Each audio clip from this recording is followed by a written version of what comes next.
les pétrole et les gaz conventionnels. Donc on en vient à notre cher Emmanuel Ier. Est-ce qu'il va s'en sortir, Emmanuel Ier? Parce que la situation est quand même critique là aujourd'hui en France. Là, il va s'en sortir. Il va s'accrocher au pouvoir parce que c'est quelqu'un qui est combattant, c'est quelqu'un qui n'a aucune inhibition. Oui, mais c'est quelqu'un qui a montré il peut tenir quoi jusqu'aux européennes? Il va tenir après. Moi, je ne partage pas ton avis. Je pense qu'il va tenir même après les européennes. Je pense déjà, on va voir ce qu'il dit ce soir. Ce soir, dans quelques heures. Peut-être que quand ce sera diffusé, je pense qu'il y aura. On va voir, en tout cas nous, là, au moment où on intervient, on va voir ce qu'il va nous dire ce soir à la télévision. Mais je pense que le premier fusible, c'est pas Emmanuel Macron. Emmanuel Macron, non, c'est son Premier ministre. Mais ça, c'est Édouard Philippe qui va sauter. À mon avis, Édouard Philippe, il est sur un siège. Ça, tout le monde le voit bien. Ça, c'est une technique qui ne marche plus.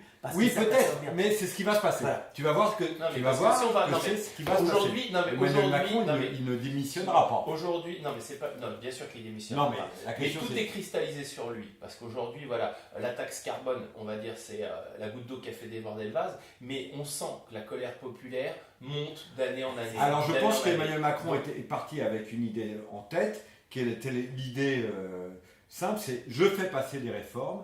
Et je ne céderai pas à la rue. Je ne céderai pas à la pression de la rue. Attends, Fillon disait la même chose. Sauf que là, il se retrouve face à une situation où c'est le chaos. Le chaos.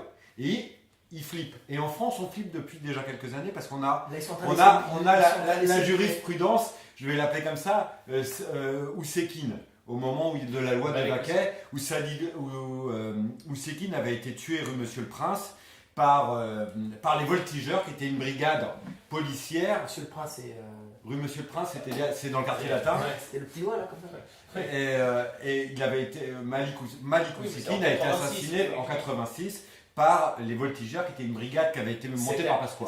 Depuis, Chirac à l'époque, mais depuis tous les dirigeants français flippent de la rue. D'accord, mais parce que ça avait fait... Même sous ils flippent de la rue parce qu'ils savent très bien que tous les partis politiques confondus, c'est-à-dire on va dire tous les gens qui rentrent en politique, rentrent parfois en politique par conviction, mais ils y restent pour l'argent. Bien sûr. Parce qu'ils gagnent des fortunes.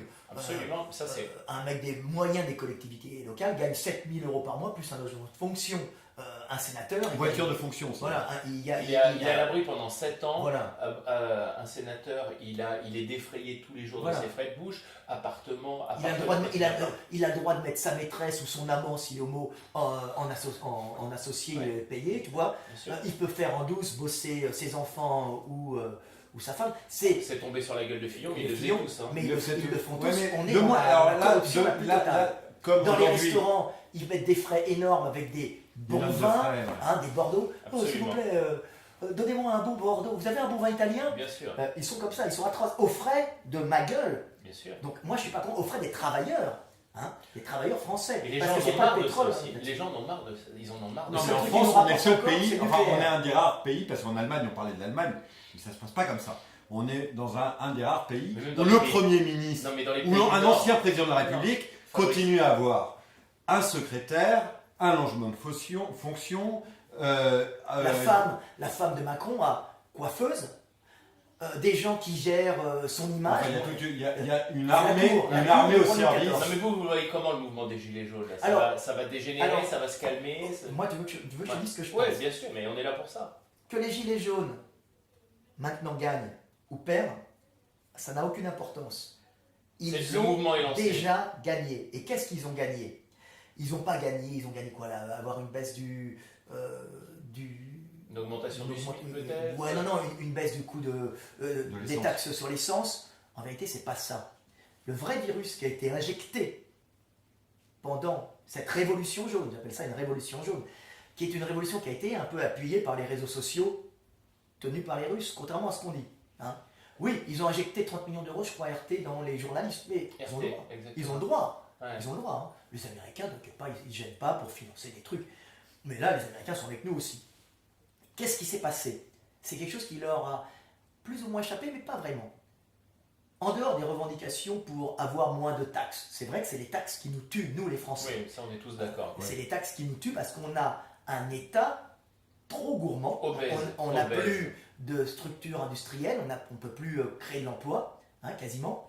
parce qu'on est trop taxé pour faire vivre un État parasite, et en bas des gens qui sont devenus des parasites au RSA, on ne peut pas leur en vouloir. C'est ça, on travaillait comme esclave et a pu avoir son frigo vide en fin du mois. Tu vois, il y a vivre comme un... Alors les mecs, ils préfèrent être allongés, rien foutre, avoir une jeu vidéo, un bédo, un boulot au black, tu vois, et avoir un RSA dans un HLM de merde.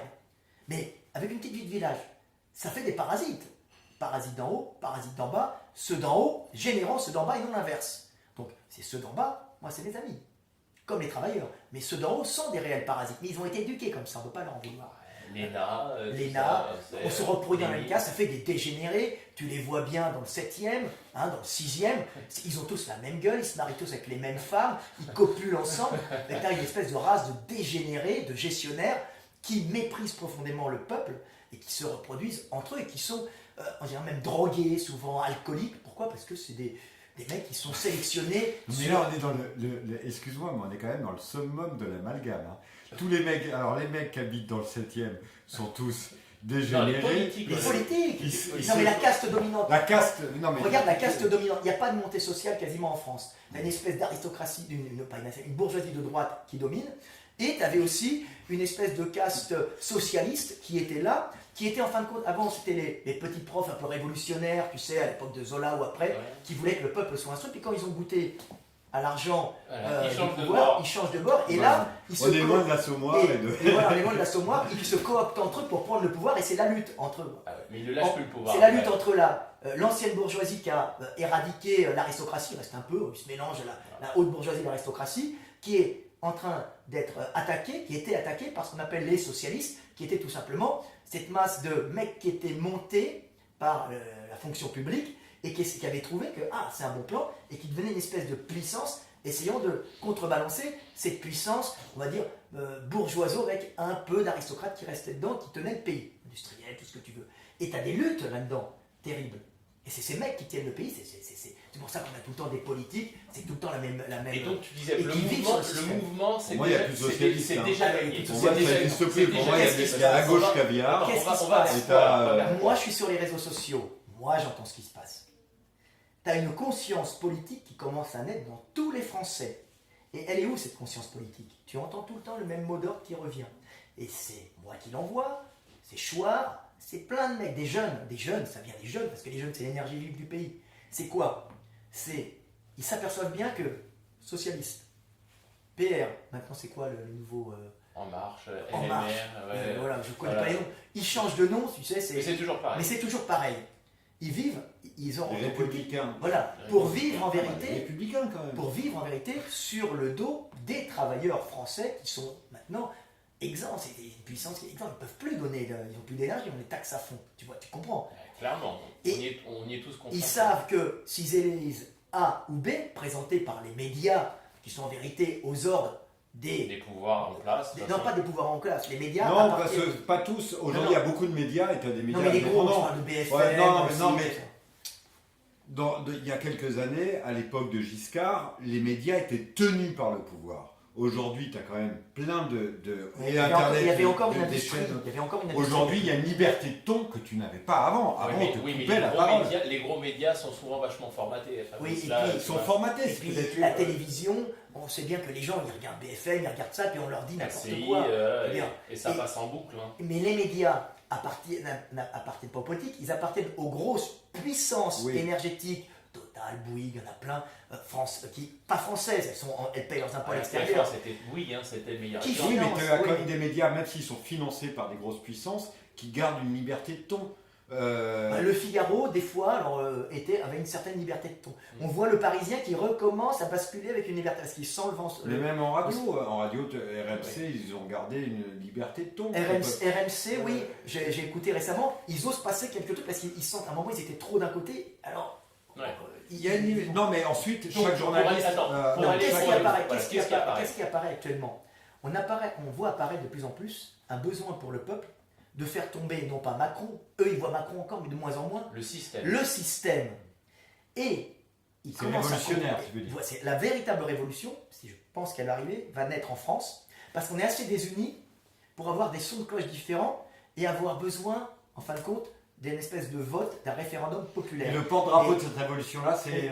Et ce qu'on va voir arriver, C'est Mélenchon, le porte-drapeau de... Non, on ne sait pas pour le moment. Ce qu'on va voir, ce qui va arriver. Ce qu'on voit arriver maintenant, dans 3 ans, dans 5 ou 6. Et c'est arrivé parce que le virus est incubé. C'est le besoin pour le peuple d'avoir des référendums populaires, de proposer, et de disposer, de voter et de pouvoir abroger lui-même ses voix et non de le faire faire, parce qu'ils l'ont vu faire pendant des années, des décennies, par la caste corrompue des politiques et par tous ces sénateurs et ces députés. Mais ils vont nourris se dire, comme des cochons. On est encore nous les représentants du peuple. Voilà, ils ne sont pas les représentants du peuple, puisqu'ils votent des lois que le peuple ne veut pas. S'ils votaient des lois populaires, le peuple ne serait pas dans la rue et le peuple dirait on a des bons représentants. Comment veux-tu dire que c'est un représentant du peuple à partir du moment où ils font des lois que tu ne désires pas? Alors, on peut dire que c'est... Non, mais... Il Donc, n'est peut-être pas représentant du peuple, mais on est quand même dans une démocratie. Il a été élu. Et les réformes dont il fait aujourd'hui, il en avait déjà parlé avant. Dans son programme. Pourquoi? Dans son programme. Oui, donc on n'est pas non plus sous une dictature. Tu as le choix. Non, mais attends, maintenant que tu votes, tu as les médias qui te proposent, les gens, ils ne sont pas tous, les papis et mamies, ils ne sont pas tous sur les réseaux sociaux. Maintenant, ils commencent à regarder. Tu as beaucoup de gens, de plus en plus maintenant, ça va passer parce que les jeunes sont sur les réseaux sociaux. À chaque année qui passe, pour le meilleur et pour le tu pire. as pas une génération, mais un groupe de jeunes qui rentrent dans les votants. Et ces jeunes ont été élevés aux réseaux sociaux. Et à la rapidité aussi. À la rapidité de réaction. Et ces jeunes veulent... la consommation, ce sont tous... Ces jeunes veulent pouvoir agir dans leur vie de citoyen. Donc ils veulent le... Tu y crois au référendum par Internet? Les lois bien sûr, bien sûr. Alors on a beau dire que ça ne marche pas. Alors il faut savoir que au niveau de la Suisse, ça marche. Oui, mais c'est un petit pays. Mais c'est un petit pays, tu n'as pas besoin d'Internet comme ça parce que tout le monde se connaît dans un canton, on se connaît tous, il n'y a pas de problème. C'est un pays calme, voilà. paisible, oui, mais c'est un petit pays et tout le monde se connaît. Bon vivre. Donc tu peux faire des référendums parce que dans la vallée tout le monde connaît machin, tout le monde, lui on sait qu'il est corrompu, on ne va pas voter pour lui. Lui il a baisé la femme de truc, on n'en veut pas, il est immoral. Lui il est bien, il a son entreprise, on va voter pour lui. Et puis on propose des lois, on se groupe, le samedi on se fait chier, on va ensemble dans une association, et puis on est, moi je veux ça, et puis voilà. En France, c'est pas possible. La France est un pays de combien? 60 millions d'habitants, un peu plus, même un peu plus, centralisé, avec à la base, qui est-ce qui pouvait être informé? C'est pas un petit pays, c'est uniquement le monarque ou le président monarque, hein, si tu veux, qui lui avait un réseau d'informateurs qui pouvait payer avec les taxes, qui lui permettait d'être informé. L'information partait d'en bas et remontait en haut. En aucunement, elle était transversale, elle ne pouvait pas aller, les gens ne pouvaient pas être informés. Maintenant, avec les réseaux sociaux, tout le monde est informé. Ou désinformés. Mais les gens apprennent progressivement à faire le tri, c'est-à-dire à analyser. Au début, on leur balance pas toujours. Parce que c'est des flux d'informations. Ils apprennent. Avant, les gens, ils avaient l'information zéro ou la propagande du gouvernement. Maintenant, ils ont la propagande du gouvernement, et la désinformation et la vérité. Et la contre-information. Non.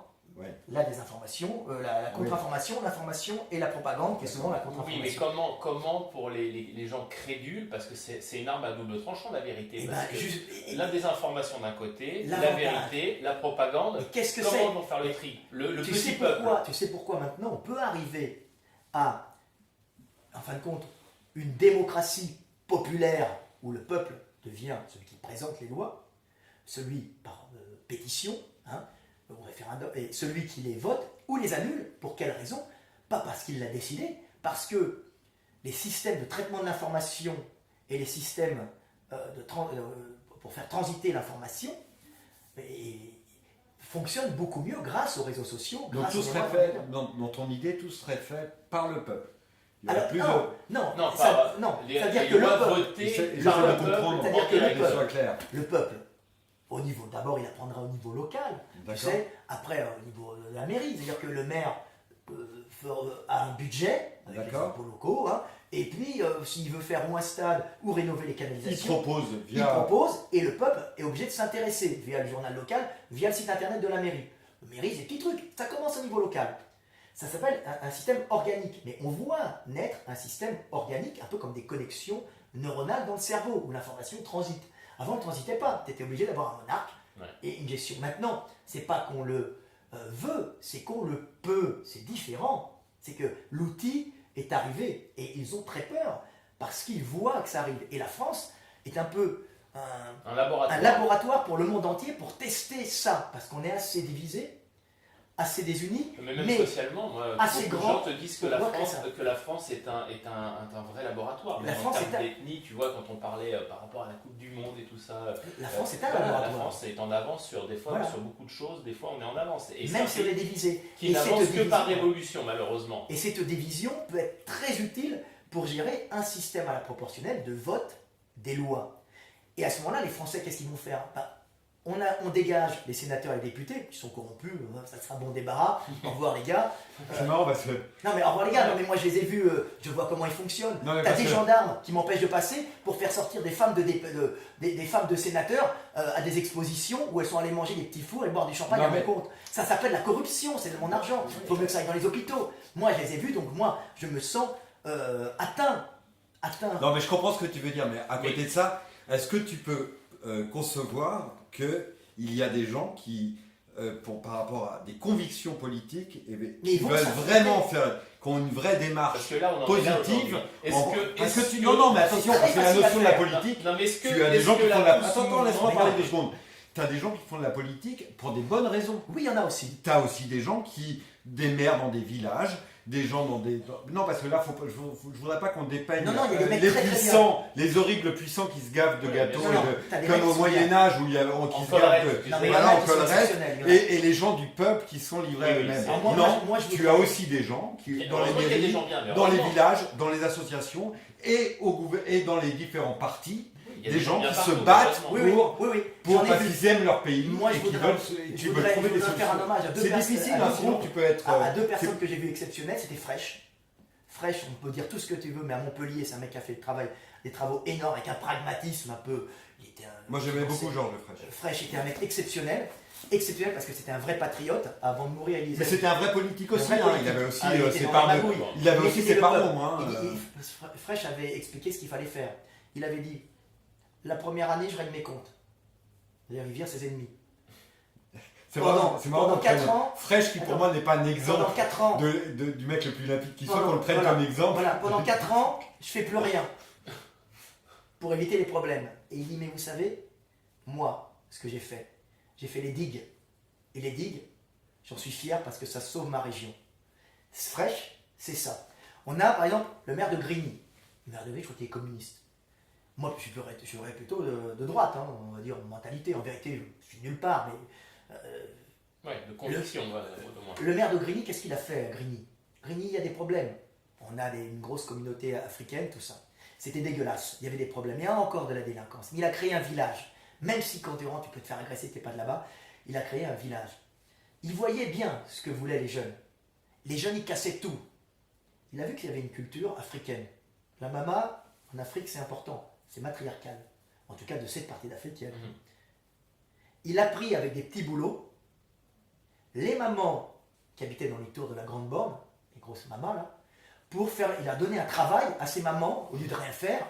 Vous nettoyez les immeubles et vous avez un travail comme agent d'entretien payé par la mairie des immeubles. Ce qui fait que les gamins ils ont un respect qui cassaient tout, ça. Ils ne cassent pas tout et tu vas à la Grande Borne, c'est propre.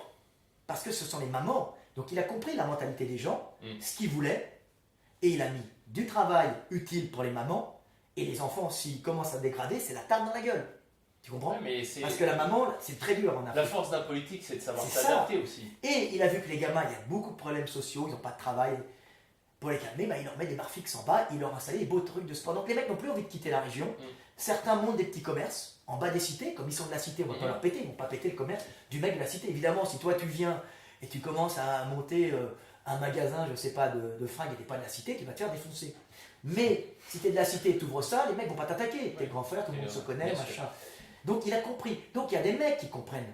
Tu vois, ça se passe, il y a des mecs au niveau. Mais là, les gilets jaunes, c'était pas trop des gamins de banlieue, c'est vraiment le petit peuple et tout ça. Parce que toi, tu y étais au contact la semaine dernière. Donc, moi, j'étais. Moi, ce que j'ai vu, c'est. Est-ce que tu le sens, ce ras-le-bol c'est le travailleur pauvre qui était là. C'est-à-dire le mec qui est juste au-dessus du RSA et qui est pris à la gorge, ou le petit entrepreneur qui est dans la merde. Et ils en peuvent plus. Parce que c'est eux qui payent pour les parasites d'en bas et pour les d'en haut, qui sont à dégager. Et pour les parasites d'en bas, qui sont consécutives au haut, mais qui ne sont pas responsables. parce qu'ils n'ont pas de pouvoir. Ils ont bien compris que être RSA, tendre la main et avoir un boulot black de temps en temps ou vendre du tush, c'est plus logique qu'être enchaîné au McDonald's, sans pouvoir monter. Encore que McDonald's, à la base, on a beau critiquer, mais c'est des grosses structures américaines, à la base, tu peux progresser. Maintenant, c'est noyauté par des petits Français qui se cooptent entre eux. Je le sais. Mais à la base, non. Le fonctionnement américain, c'est vraiment une méritocratie. Donc, c'était des travailleurs français d'en bas, qui venaient, qu'on avait marre. C'est toute la masse des mecs exploités. Là, tu veux dire à République Partout dans Paris. Non, mais là, qu'est-ce qui va se passer sur les routes, c'était des mecs qui étaient. C'est tous les mecs qui en peuvent plus, ou les retraités. Est-ce qu'on parle des gilets jaunes ou est-ce qu'on parle des casseurs? Non, les casseurs. Des pseudo-révolutionnaires qu'on détruit Paris. Les pseudo-révolutionnaires, comme tu dis, qui sont quand même des révolutionnaires,